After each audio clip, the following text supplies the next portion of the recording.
Today I thought I would make some more of these glass bottle bricks, but to do that, the first thing I need to do is cut a whole bunch of bottles in half. But before I cut the bottles in half, I thought I'd tell you a little story. A tale of three saws. Now that's a tale of three tile saws to be absolutely specific.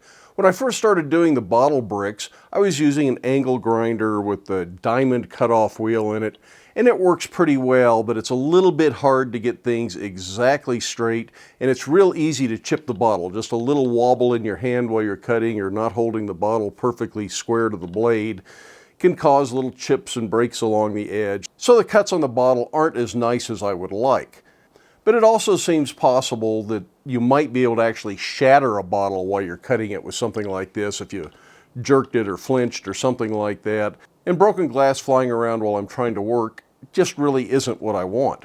So I think I will do a better job, and I think it will be safer if I have an actual tile saw. And that's what's in this box behind me. This is the latest of the three saws. Hopefully it's also the last of the three saws. The first saw I bought was a rigid saw. I bought it at the local home center, and it seemed like a reasonable homeowner quality saw. I'm not going to do this professionally. I don't need the highest dollar saw out there.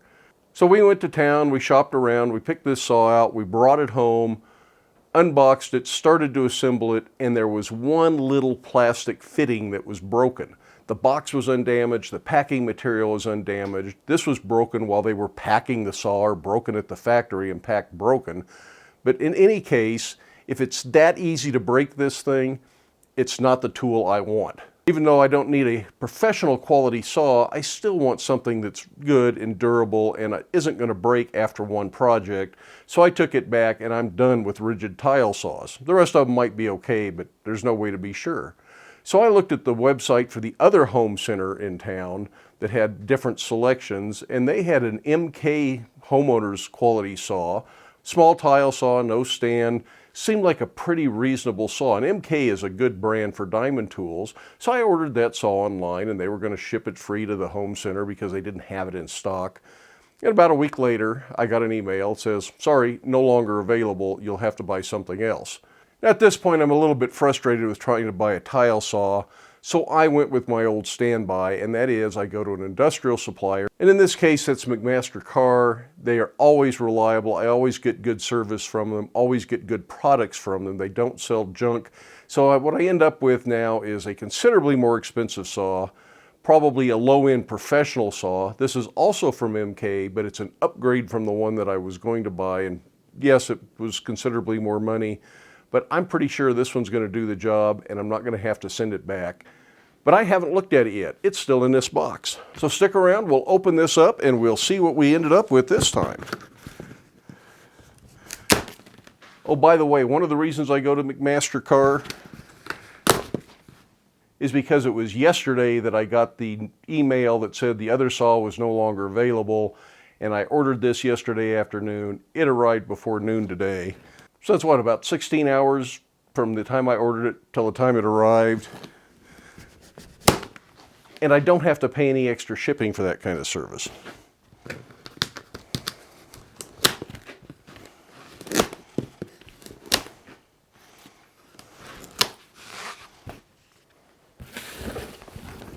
And this is the MK-370 EXP saw.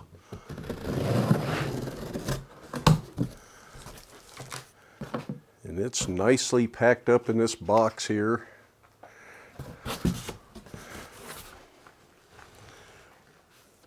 Already I'm happier just because it's not full of styrofoam.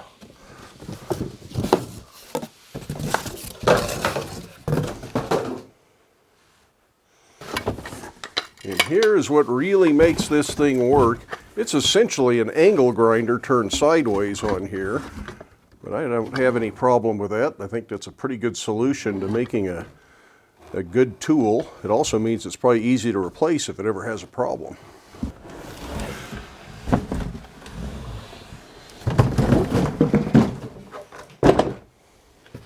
Now, I also think there's going to be a lot less assembly to do on this than there was on that rigid saw I started working on.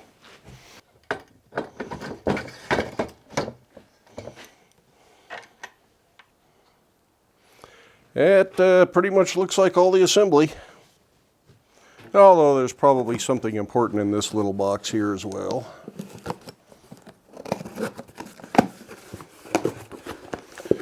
Things like the water pump. And I suspect there's going to be a blade in here somewhere. Yep, there's the blade, and the wrench, and the guide. Oh, and instructions. Might want to read the instructions.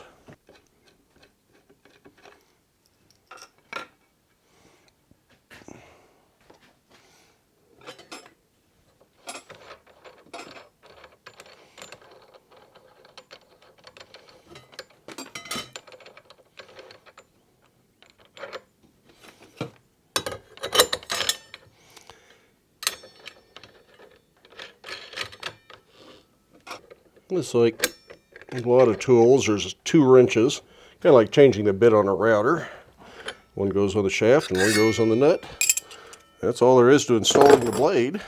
Well, we have our saw all set up, and I've made a few test cuts with it, and so far I'm really impressed. This is a lot better than using the angle grinder. And I've set it up outside so any splash or glass dust or anything like that doesn't get all over the inside of the shop or the area where I'm working. And it's a pretty nice day out here. I'm hoping I can get this done while there's still some shade next to this shipping container, but the sun's starting to come overhead and the shade may not last, so I may not finish this project today, but it'll be easy to set it up and start again tomorrow.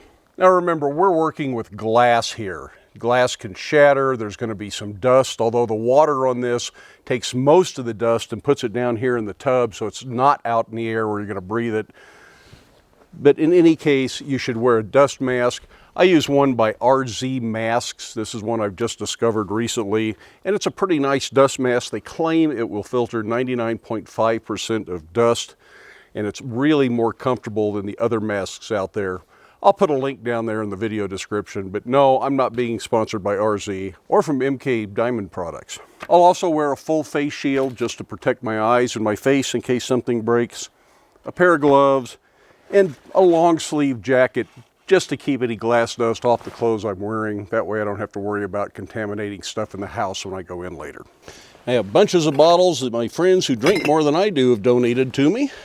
Now when we run this through the saw, I've got a depth stop set up here. It's got a fence so I can put this right up against there. And I'm not just going to push this through the saw and cut it. I'm going to bring it up to the blade and I'm going to rotate the bottle.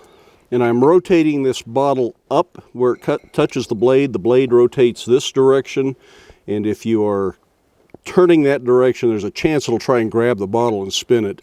And this way it reduces that risk, and I think it just makes a cleaner cut that way.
That is vastly better than using the little angle grinder. Definitely a more expensive option, but I think it's going to be worth it. I don't have very many of these gallon jugs to cut, but this was really a good way to cut those gallon jugs. Those are going to make nice little porthole windows that you probably can't actually see out, but they should let more light in than the wine bottles do. Now all of this junk will end up going to recycling. We've got a local recycling program, so that's where all that'll go. The rest of this just gets rinsed out. Make sure there's no glass dust in there. Then we'll just set these aside to dry so we don't have condensation in them later. So now with the bottles nice and dry, I can put them together into little bottle bricks. And the length of my cut is entirely dependent on how thick the wall is. So I've calculated that out for my wall. You'll need to do that for your wall if you're doing something like this. These don't exactly fit, but there's some logic to putting bottles together that have clear on one side and colored on the other. In theory, this will let more light through the clear bottle, which will go on the outside of the building, so there'll be more light shining through the colored side on the inside of the building, and that should make for a cooler stained glass effect. I don't have enough clear glass to do this to all of them, but I'm going to do as many as I can, and the fact that these don't line up, that's the beauty of using mud. It'll conform to this. I mean, really, how can you go wrong with mud and duct tape?